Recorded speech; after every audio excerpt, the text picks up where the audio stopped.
Well, hello, everyone.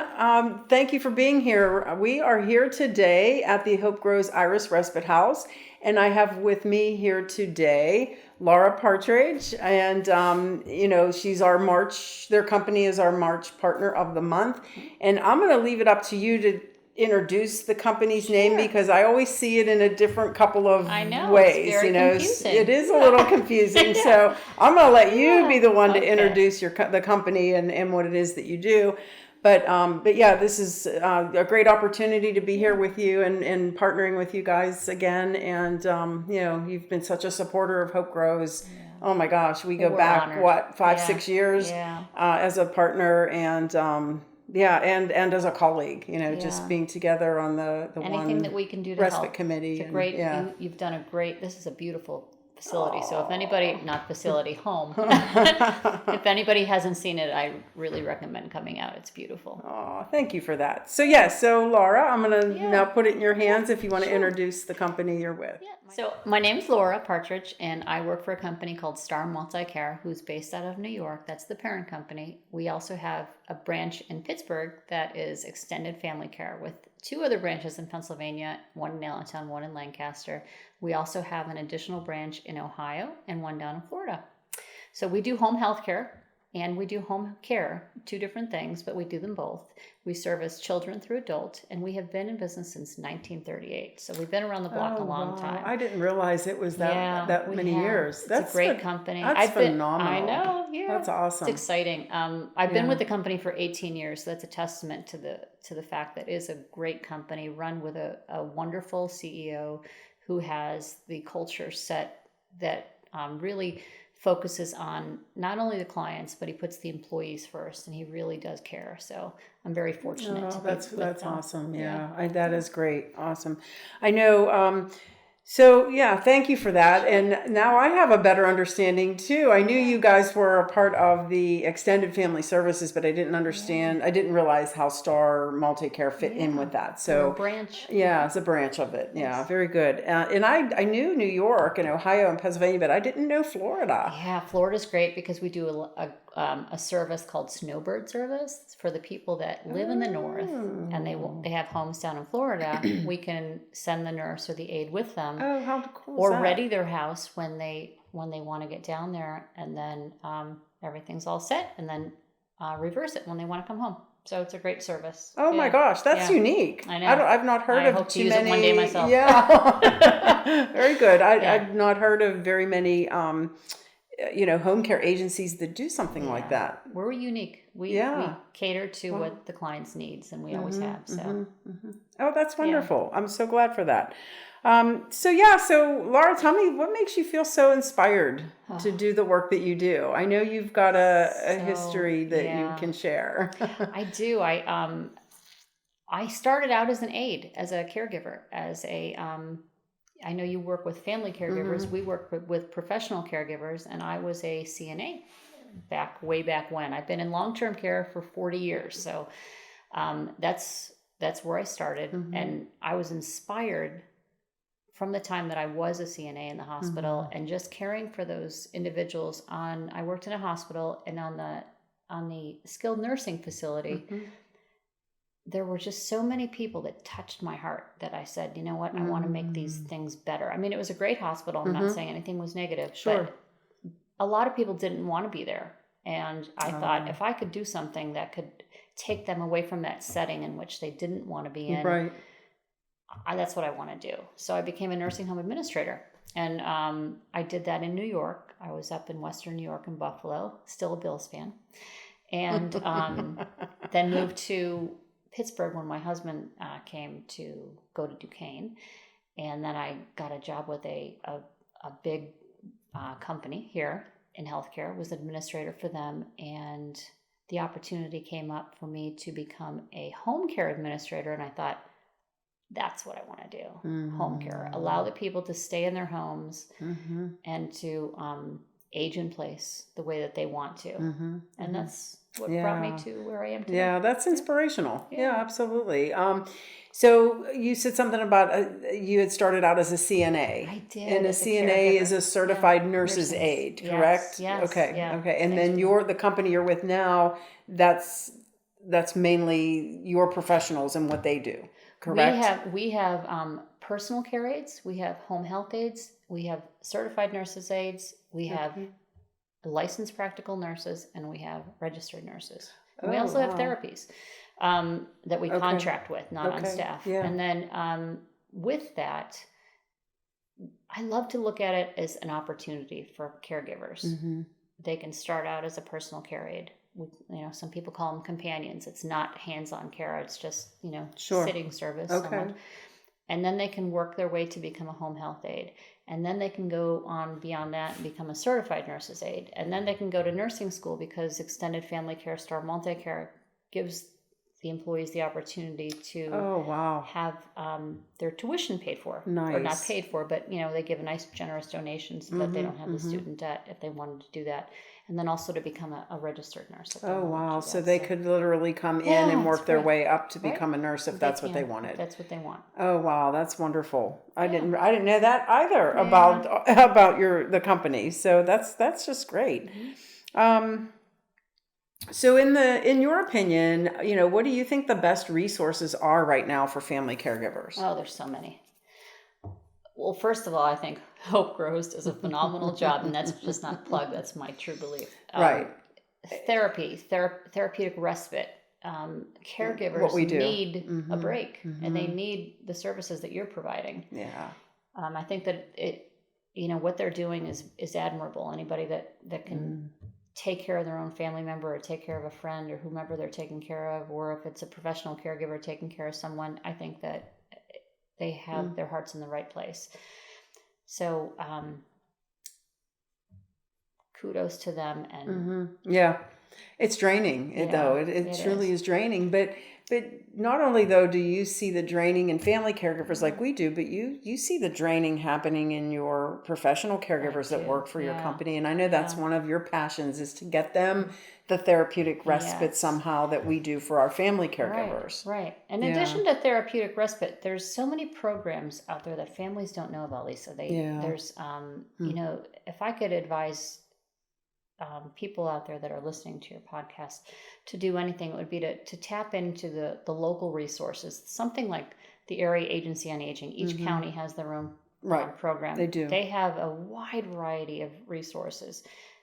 There's so many other opportunities. I mean, we have the benefit of using Google now. We didn't have that back in the day. That is so true. Yeah. I just had a folder. I think I'd put everything in my folder, and those were my resources. But now there's programs out there for veterans. There's programs out there for just about any disability has its own, MS and Alzheimer's, and there's so many different things that you can tap into. Just through the associations. The disease association, right? Yeah, but in Allegheny County, and I believe that it's going statewide soon. But they have that system called 211. That's just for people that want to use the phone rather than the internet. They just pick up the phone and dial 211 and let the operator know what service they want, they need, and hopefully they can get them the services that they need. Right. But there's a lot of hidden secrets too that that I have in my brain just from being in long-term care for so long. Yeah. Well, I'm sure. And you're probably such a plethora of information for, those families that are, calling your business to, find out where do I go? Where do I turn? Right. Yeah. It's a maze. The long-term care system in Pennsylvania. Well, and actually every state. Right. For a layman to need something and to have to look for it. It's daunting. The task is daunting. So agencies like ours are great resources to ask. All right. So Laura, I'm always just so interested in hearing, everybody's in this line of work for a reason, I think. There's just passion behind, I think, what we all do. And, we're also nurturing and I think we just want to help. And just curious, is there a caregiver experience that has really touched your heart in the line of work that you've done? So many. I'm sure. With the one, I will tell you, there was one that I think you were actually there when this happened, which is even weirder because I know that we have a lot of connections. But so I had nominated one of our direct care workers to be a the Direct Care Worker of the Year through the Pennsylvania Home Care Association. And we always nominate our employees because we think that they're wonderful. This particular year, our employee Rick Williams won in 2018. He was the Direct Care Worker of the Year, so that says a lot about him anyway. I couldn't make it to that actual presentation. However, I made a point to make it to the following year when he was giving the new recipient passing the torch, as it's called. I think that's what they call it. So his speech was so moving. I don't know if you remember what he said, but it resonates in my heart to this day because he, was speaking to the group the room was full of caregivers.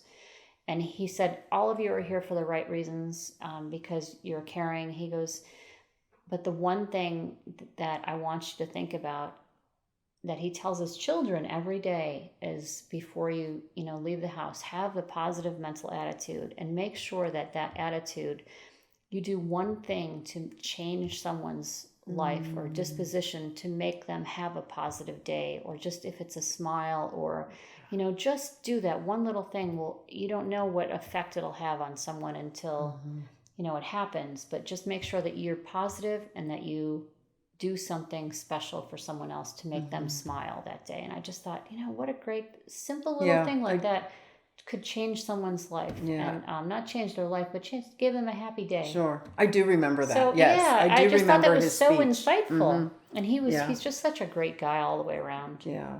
I did find his story very inspirational. And if I can remember correctly too, his day ended up longer that day or something, or went above and beyond or something for this family. Right. Is what I can remember too about his story.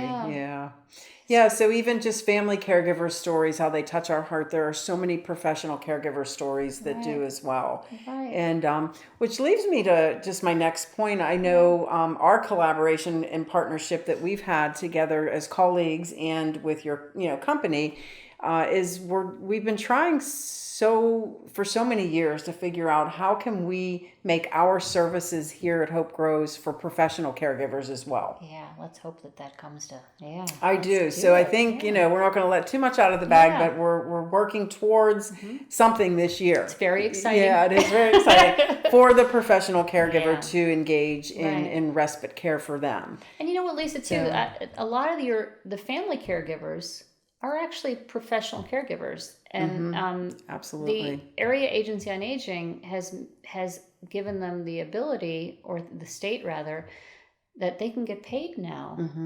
So it's a great opportunity for anyone that actually wants to come into the profession to take that opportunity, because they have so much experience doing it with their own family member.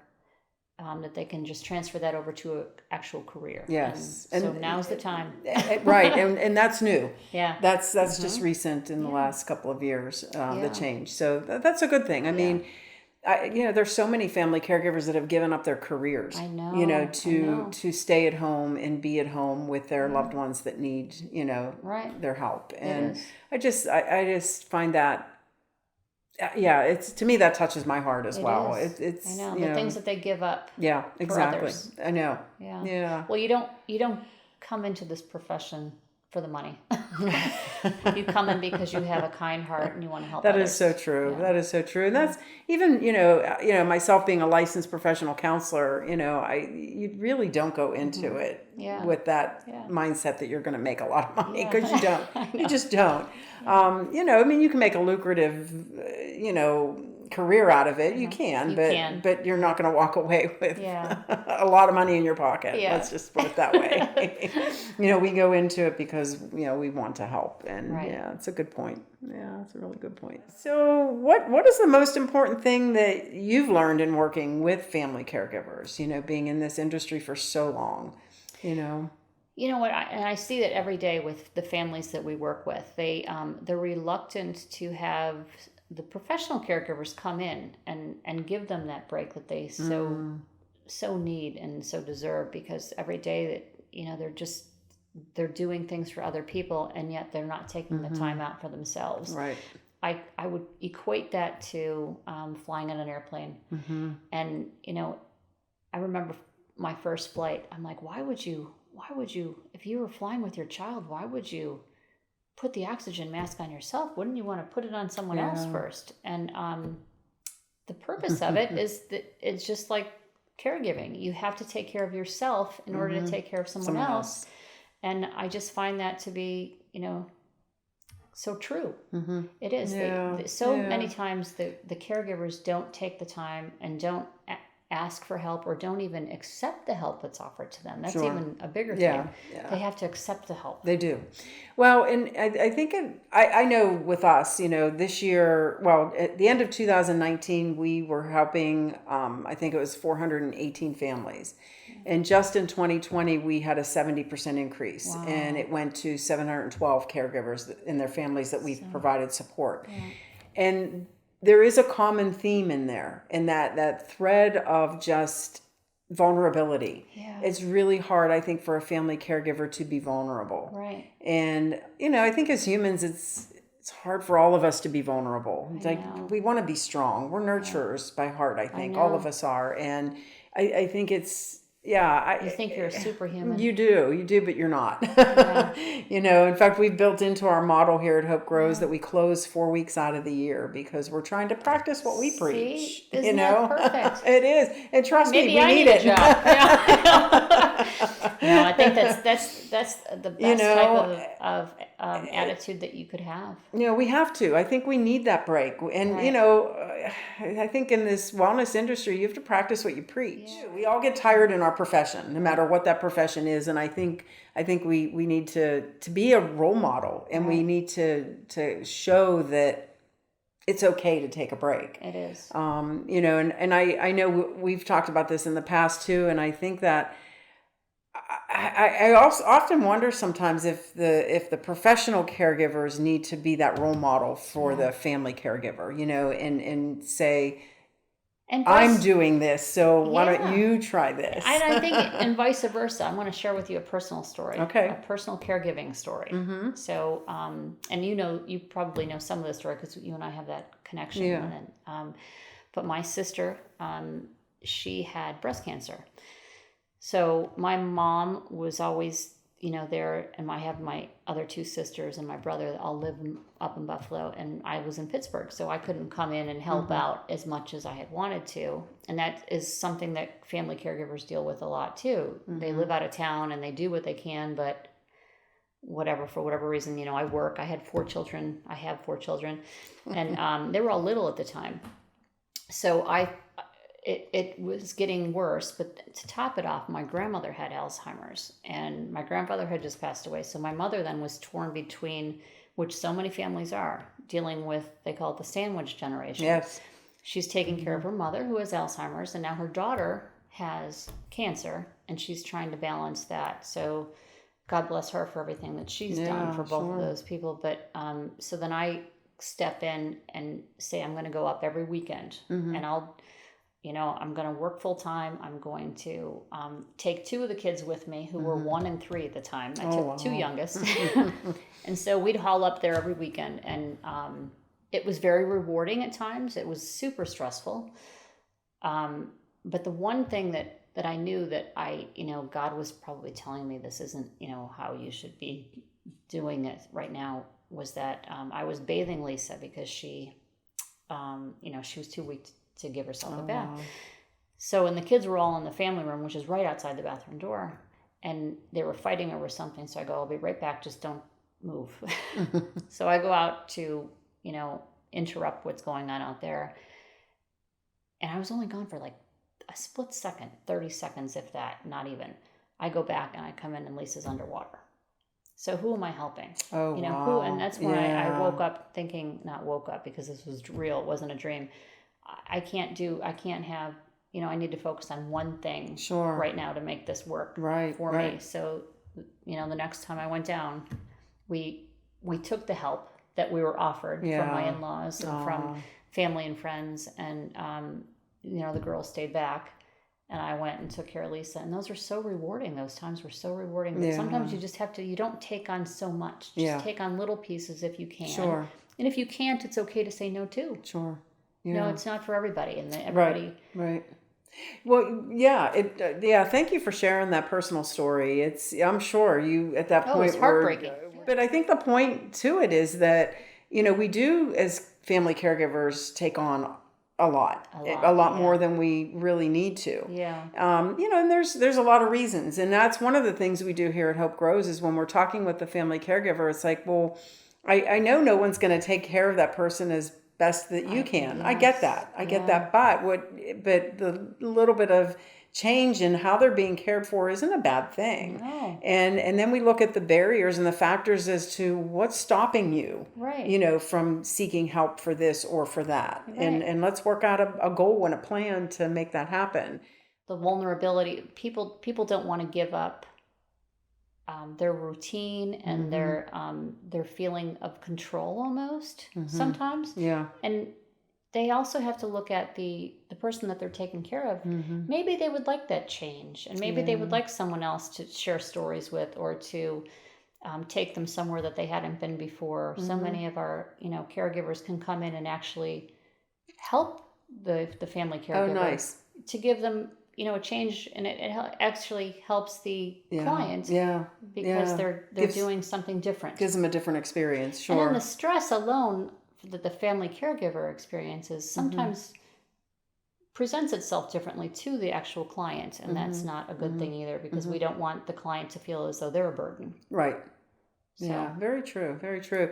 I do recall one story before we get here wrapping it up, that a caregiver had mentioned, well, nobody's going to care for my loved one the same as I would, and I agreed. You're right. However, wouldn't it be great for them to realize what they're not having by having somebody else care for them so that they can show more appreciation for what you really do? Exactly. And they were like, oh, that's a different way of looking at it.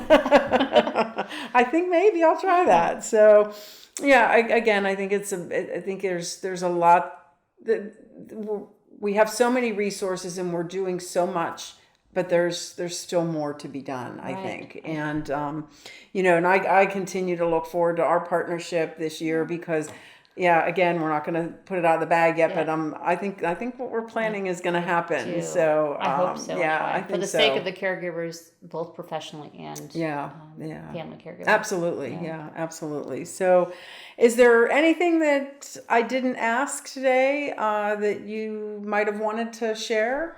Well, we talked about me being a Bills fan, so no. You know what? I think the one story that I didn't share with you yet is how I first started caregiving. Before I worked as an aide, I would take the opportunity to visit the elderly people next door, and this is, I think I was 10 or 12 years old. And then my mom's friend who lived there and was taking care of her mother and mother-in-law at the time said, well, maybe we could pay, myself and my sister Lisa to babysit so that she could have a break. So I never really connected the dots to think I was providing respite care. Before it was a term. Yeah, isn't that neat? Yeah. You know what? I think we've always been kindred spirits because that happened to me growing up. Yeah. My parents' best friends across the street had a child with Down syndrome. And she was the girl I played with next door. Yeah. And in the summer, especially when we weren't in school, like we did everything together. Yeah. We played games, we swam, we played jump rope, and we played like almost every day, and I think I was just really giving Mom a break. Yeah. Isn't it great? Yeah. Before that was a term, but yeah, it's so I think it's in you even when you were younger, and now you just have to dig you just deep. go with it. It's a life purpose, I think. It is. Well, this is you'd have to be. Is right. Well, this has been extremely pleasurable. Yeah. I'm so glad that you were here at the Hope Grows Iris Respite House. Even in winter, who doesn't love to come here? Aww. I mean, this is so serene and so beautiful. Yeah. And every time I come, you do something different. Yeah. Well, we are doing our renovations for the overnight part of our mission. Yeah. It is exciting. This past year, with the pandemic, it has slowed us down a bit. Yeah. And we're looking forward to picking back up and getting moving. If our listeners would like to reach you and your company, how can they do that? I'm available by email if you choose to do that. It's Partridge, and that's PARTRIDGE @starmulticare.com. That's probably the easiest. Visit our website too at www.starmulticare.com. Just to show you a little bit of overview of what a home health care agency can do for you if you don't know anything about home care, or just pick up the phone and call me at 412-736-0280, and I'd be happy to answer any questions. Wonderful. Yeah. Okay, that's good. Yes, so I don't think I have anything else. Okay, This thank was you so wonderful. much. Thank It was you. great seeing you It's so again. good to have you here. And I look forward to continuing through this year. Thanks, Lisa. Okay, thanks And everyone. thank you.